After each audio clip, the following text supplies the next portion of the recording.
Do you want more success, more growth, more results? Then it's time for the Boundless Success Accelerator from the Modern Observer Group. This isn't your average coaching program. It's where top performers come to dominate. Weekly group sessions, on-demand coaching, a community that's got your back, and a power-packed library of tools to supercharge your business and career. No more excuses, no more waiting. Get in, level up, and start building the life you've been dreaming about. Visit us at modernobserver.com/boundlesssuccess to join today. Let's get you to the next level. We're here because free speech is under attack.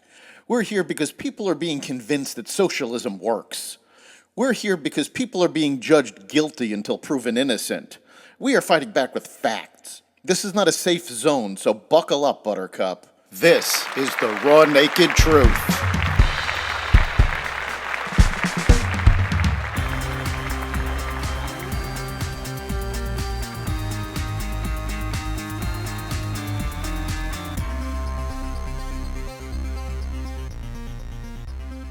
Election day, an Iranian protest, an apartment boom, and more.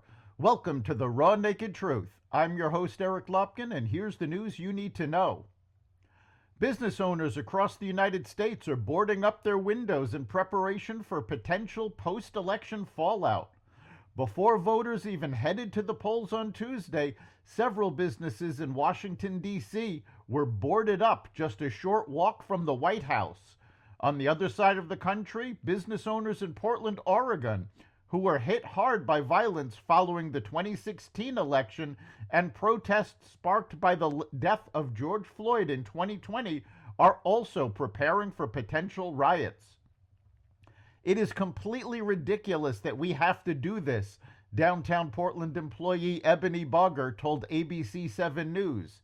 It's very precautionary, and I see why, because I was here 4 years ago, and it was crazy down here. On the eve of the election, Joe Rogan endorsed Donald Trump for president on X.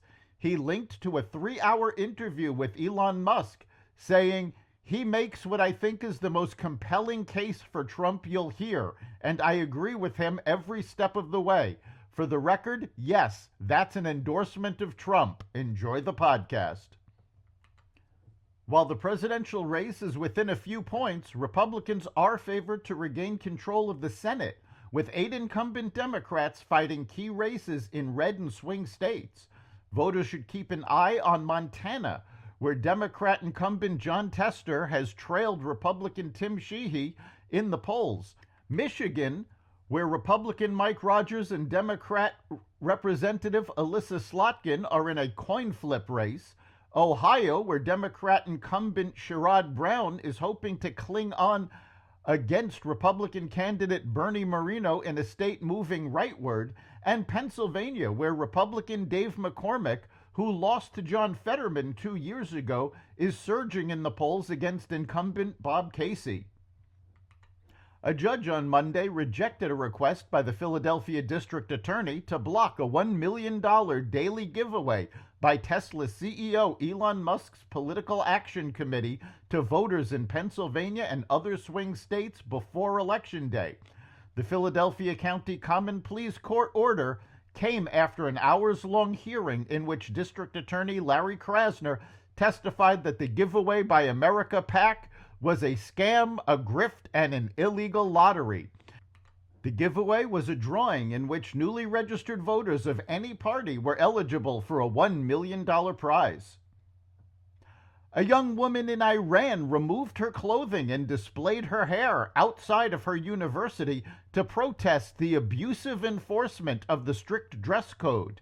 For this crime, she was swiftly and violently arrested, with footage showing her struggling beside a car with a group of men.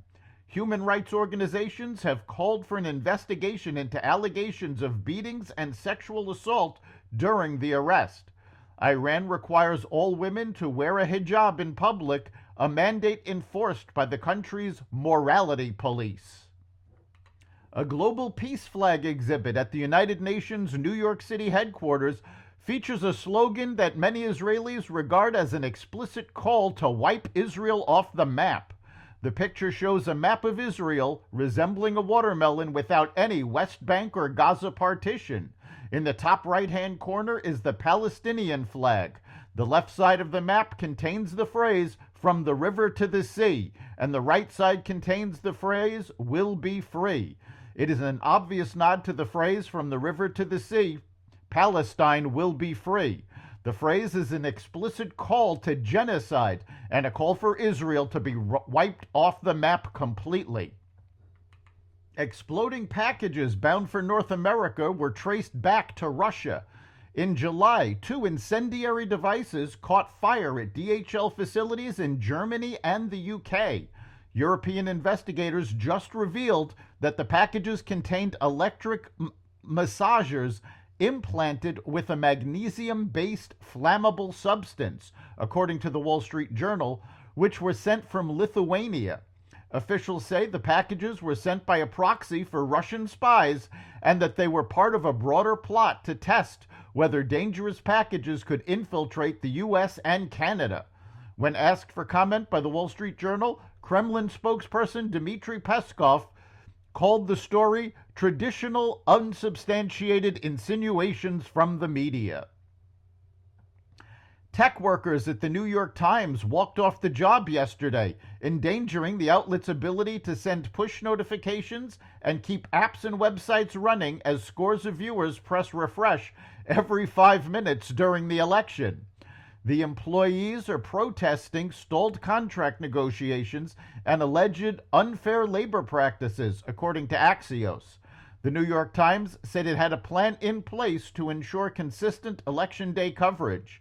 The tech guild appealed to New York Times readers to stop playing games and accessing the newspaper's popular cooking app to avoid crossing the digital picket line. Boeing's machinists ratified a new labor deal, ending a paralyzing strike after nearly 8 weeks and clearing the way for the plane maker to restart its factories. Workers voted in favor of a contract that delivers a 38% wage increase over the life of the 4-year deal for 33,000 machinists in the Pacific Northwest who build most of Boeing's jets. The walkout has strained the finances of a critical American manufacturer that has been hobbled by quality problems and deep losses in its commercial and defense operations. Chief Executive Kelly Ortberg is cutting 17,000 jobs and raising more than $24 billion in equity to keep the company afloat. Nintendo on Tuesday cut forecasts for Switch sales for the fiscal year ending March 2025 as demand wanes for its aging console. The Japanese gaming giant said it now expects to sell 12.5 million units of the Switch over the course of the period. That's down from a previous forecast of 13.5 million units.